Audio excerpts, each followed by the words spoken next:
Welcome to Sondisa TV, your go-to place for movie breakdowns, deep dives, and everything cinematic. Today, we're slicing into a sharp and stylish 2022 psychological thriller that knows how to cut deep, The Outfit. Now, before we begin, let me remind you, this video contains spoilers. If you haven't seen the movie yet, you might want to hit pause, watch it, and then come back. Or, if you're like me and enjoy the twists before they happen, stick around. And hey, don't forget to like and subscribe for more cinematic goodness. Alright, let's step into 1956 Chicago, the city of jazz, gangsters, and, as it turns out, tailor shops that double as mob hideouts. We meet Leonard Burling, an English cutter, not a tailor, mind you, he makes a big deal about this distinction, who runs a custom shop in a neighborhood ruled by Irish mob boss Roy Boyle. Leonard is soft-spoken, meticulous, and carries himself with the quiet precision of a man who knows how to keep secrets. But there's more to him than meets the eye. Leonard's shop isn't just for high-end suits and monogrammed cuffs. Nope, it's also a stash house for Boyle's dirty money, something Leonard tolerates because, well, gangsters need suits too. And business is business. The Boyle crew often visits, especially Roy's ambitious yet not-so-bright son, Richie, and the real muscle of the operation, Francis. Francis is the kind of guy who knows how to get things done, efficiently, brutally, and without hesitation. Then there's Mabel, Leonard's young receptionist.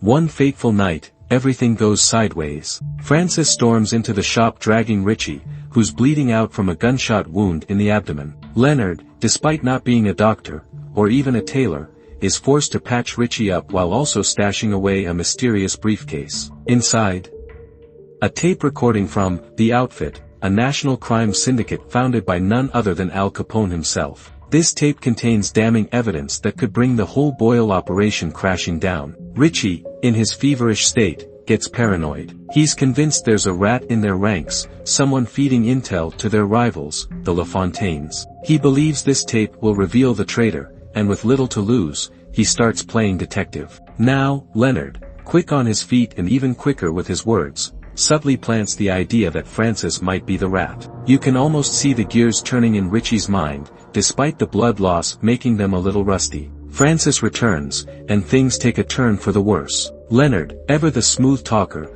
tries to convince Francis that Richie is just rambling from blood loss. But Richie, not one to be ignored, directly accuses Francis, and in the blink of an eye, Francis silences Richie, for good. 1 second, Richie is a paranoid gangster's son, the next, he's a body needing to be hidden. Leonard and Francis quickly stash the body just as Roy Boyle himself arrives, accompanied by his loyal bodyguard, Monk. Roy is no fool. He senses something is off, especially when he spots Richie's coat lying in the back. He's not buying their story that Richie walked out on his own. Just as things are heating up, Francis pulls another card, Mabel. He drags her in, claiming he found blood in her apartment, and accuses her of being the rat. Roy, being the warm-hearted father figure that he is, note the sarcasm, orders his men to torture her for information.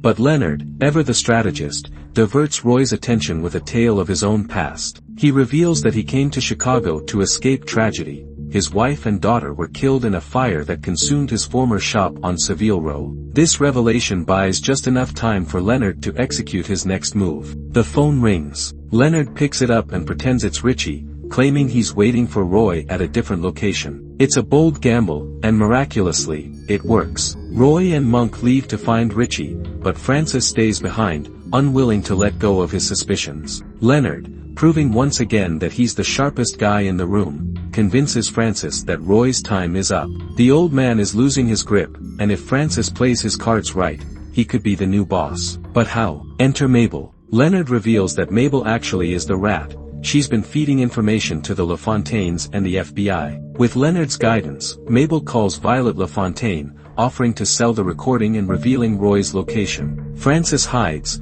planning to ambush Violet when she arrives. But Leonard isn't done manipulating yet. When Violet and her men enter, Leonard warns her just in time. The tables turn. Francis, thinking he's about to seize power, instead takes 2 bullets. Violet takes the tape and leaves, paying Mabel for her troubles. Now, here's where things get really clever. The tape Violet took.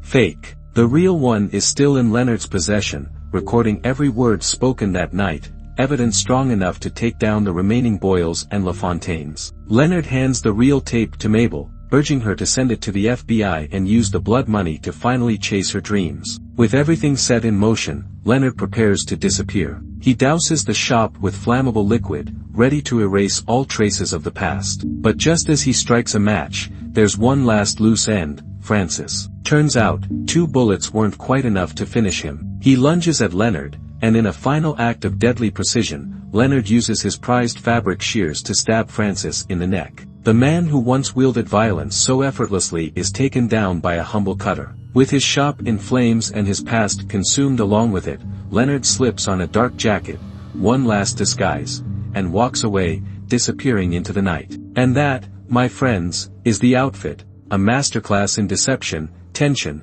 and the power of playing the long game. Did you enjoy the twists and turns? Let me know in the comments. And if you want more deep dives into movies like this, don't forget to hit that subscribe button. Until next time, keep watching, keep guessing, and keep enjoying great films.